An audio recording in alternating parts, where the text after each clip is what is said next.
In the last video, we talked about something that changes behavior before it changes the body. Something that doesn't look like a health problem.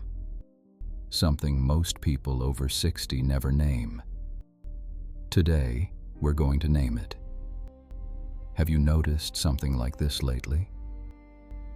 You're not exactly worried about anything specific, but something inside you feels unsettled. You wake up earlier than you used to. Your thoughts are already moving before your feet touch the floor. Small things feel heavier than they should. Plans change, and your reaction surprises even you. It's not panic. Nothing dramatic is happening. And yet, something is different. For a moment, you wonder, is this just getting older? Or is something else going on? Let me give you some clarity right now. What you just described is more common after 60 than most people realize. And it has a name.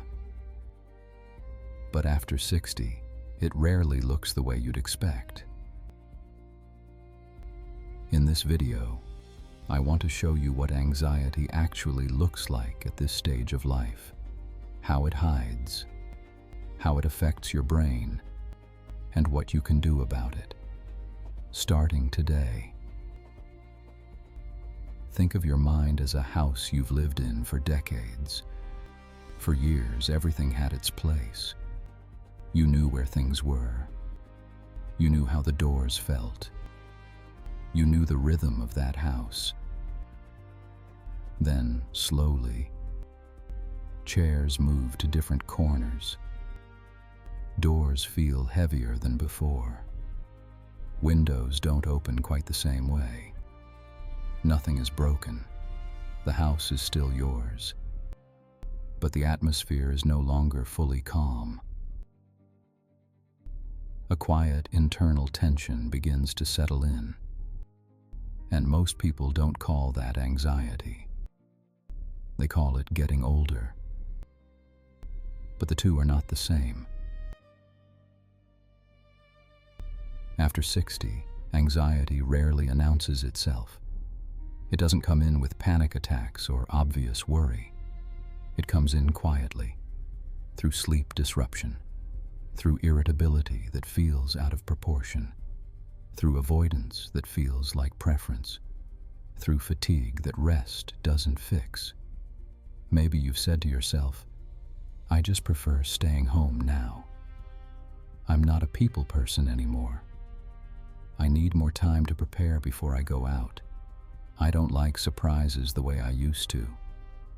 These feel like personality shifts, but in many cases, they are anxiety in disguise. Research shows anxiety disorders remain common in adults over 60, yet they are among the most underdiagnosed conditions in this age group. Because the symptoms don't match what most people expect anxiety to look like. And so they go unnamed and unaddressed. I once spoke with a 68-year-old woman who insisted she was not anxious.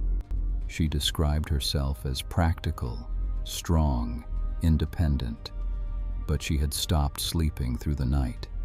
She checked her finances repeatedly during the day. She became irritated when small plans changed. She avoided certain situations without knowing exactly why.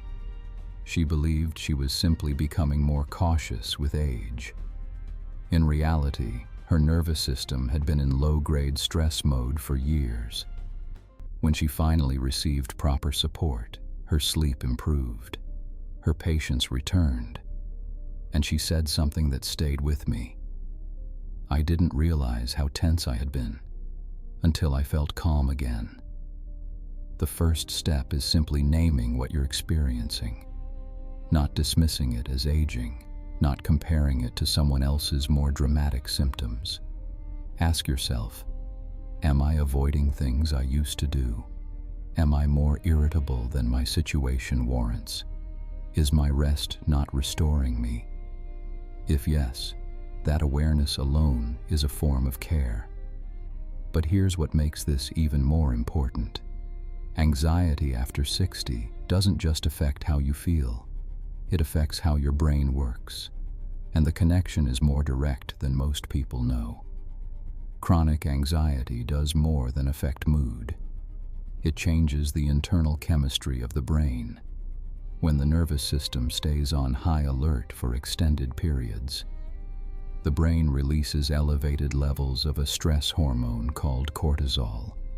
In small doses, cortisol is useful. It helps you respond to challenges. But when it stays elevated over months and years, it begins to interfere with the brain's ability to consolidate memories.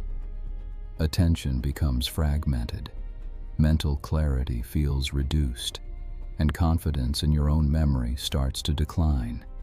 Sometimes what looks like cognitive aging is actually stress chemistry interfering with brain function. The brain isn't declining, it's exhausted. Here is something that many families misunderstand. What appears to be a personality change in someone over 60 may not be stubbornness, may not be irritability, may not even be the aging process itself. It may be a nervous system that has been on guard for too long. And when the nervous system stays activated without relief, it slowly reshapes behavior, attention, and memory. The good news is that the nervous system can recalibrate at any age. Slow breathing with longer exhalations activates your body's calming pathways. Even 4 or 5 conscious breaths can shift your baseline state. Moderate physical activity, even a daily walk, reduces baseline stress hormones, and structured daily routines restore the brain's sense of predictability and safety. But there's one more layer to this, and it's the one most people miss entirely. Because anxiety after 60 doesn't just live in the mind, it lives in relationships, in silence, in the space between people. And what happens in that space changes everything. The third factor is the one nobody talks about, not because it's rare, but because it's invisible. It doesn't show up on a scan. It doesn't have a label most people recognize. It's the anxiety that grows in silence, in the gap between how you feel and what you're able to say. Maybe there are things you carry quietly, concerns about your health that you haven't fully voiced, uncertainty about the future that feels too heavy to share, the fear of being a burden to the people you love, the grief of things that changed, that no one else seems to notice. So you stay quiet, because you're strong, because you don't want to worry anyone, because you've always handled things alone. I once sat with a 71-year-old man who had not spoken about his fears in years, not to his wife, not to his children, not to anyone. On the outside, he seemed fine, calm, steady, in control.